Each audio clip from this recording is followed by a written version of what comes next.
How often have you heard about research or somebody doing some sort of survey and they never appear to have asked people on the front line? Somebody, you might have worked in a company where they had some sort of consultant or some sort of expert who came in and talked about how you might better do your job.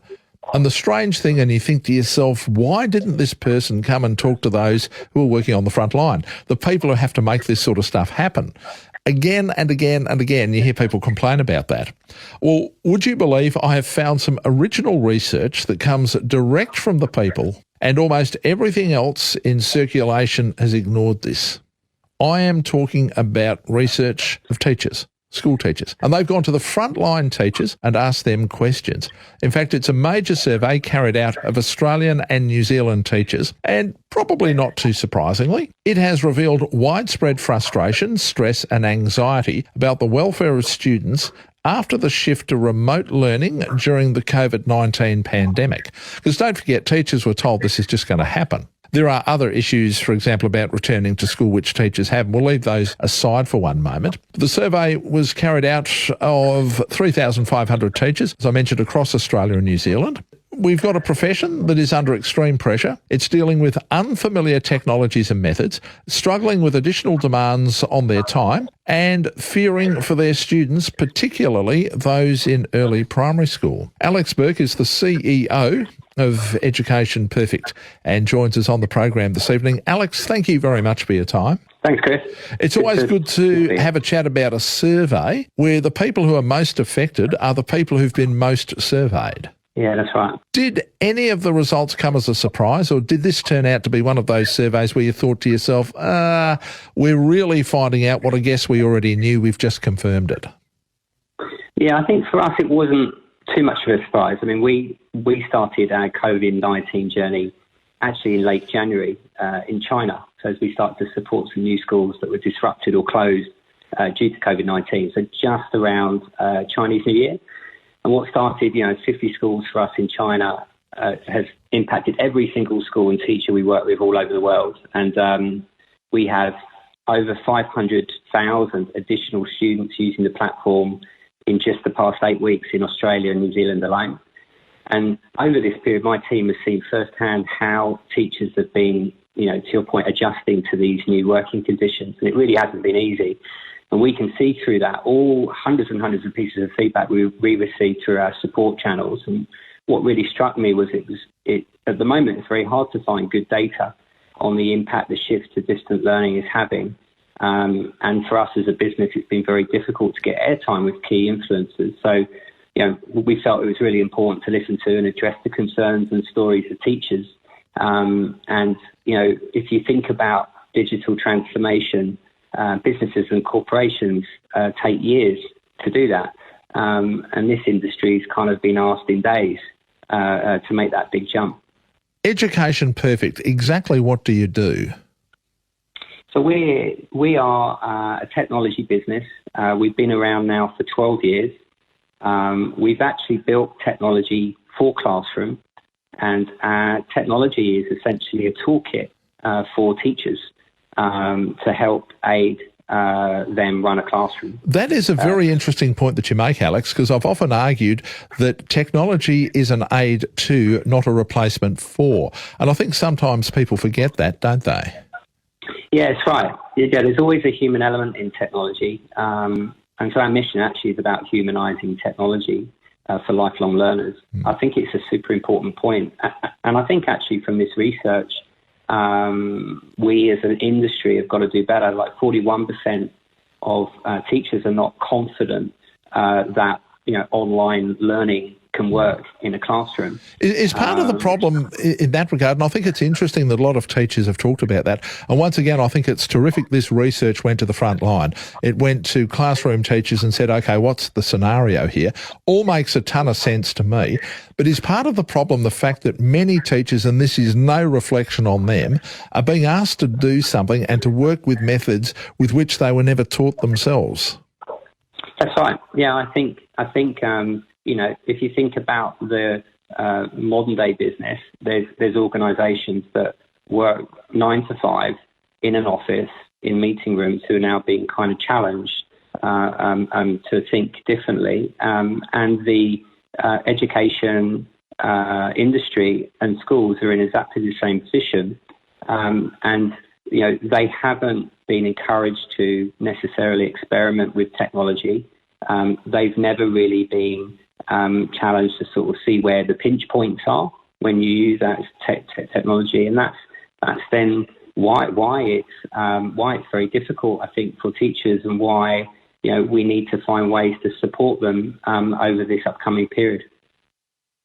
The research that you carried out, it revealed, I suppose, information that in many instances, I guess, education authorities and perhaps those responsible for running education departments at state and federal level perhaps arguably don't want to hear. So how do we go about addressing this? Because I straight away can hear the conversation going down the lines at the moment of, well, these are extraordinary times. I mean, there's a whole bunch of cliches, as you well know, surrounding this.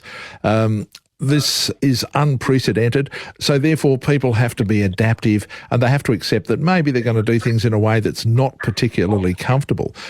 Irrespective of that, if children are not learning the way they should be, or if they end up with, and I think this is another cute term that they tend to use from time to time, if they end up with deficits as a result of it, somewhere along the line somebody's going to have to repair the damage, aren't they?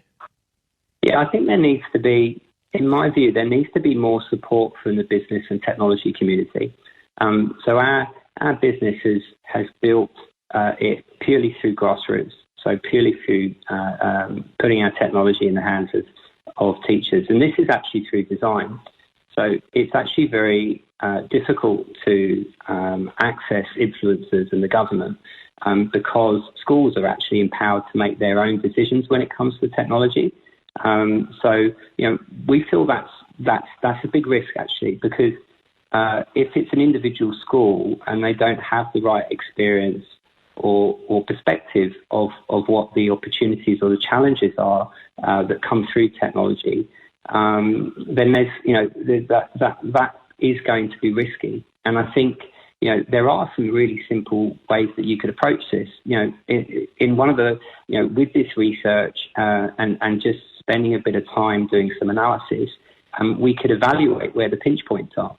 And if you evaluate where those pinch points are, you can start to see where technology may or may not be appropriate for that situation. So, for example, there's a lot of data that we've shown which talks about teachers being worried about student engagement and student progression. Now, there are avenues through technology where you can track that. And that's some data that we have in our platform. But not every school is using the right technology. And if they're just using a video communication tool, for example, they'll have no idea if that student is engaged or not engaged. And they'll know how they won't really have an idea of how they're going to progress. I guess what you're talking about here comes back to something that you identified earlier, that this happened out of necessity at a very, very rapid rate. And so therefore there's been no time to evaluate it. In some instances, it's been the panacea. It's been the solution to an immediate problem. In other cases, arguably, it's contributed to a problem.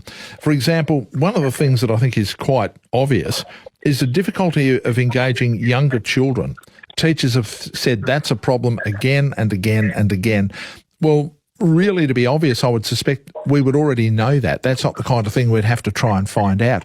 So really, you would imagine under normal circumstances, somebody would have already factored that in and said, A, how do we deal with this? And perhaps the first question would be, can we deal with this? Yeah, I think.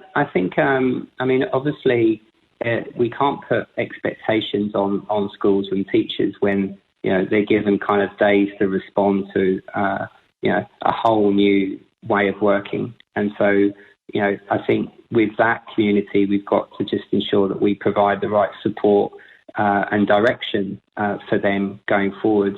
But I think what we can do more is start to sort of evaluate these situations and start to kind of understand and mitigate those. So, for example, one of the interesting topics I think is around equity of access.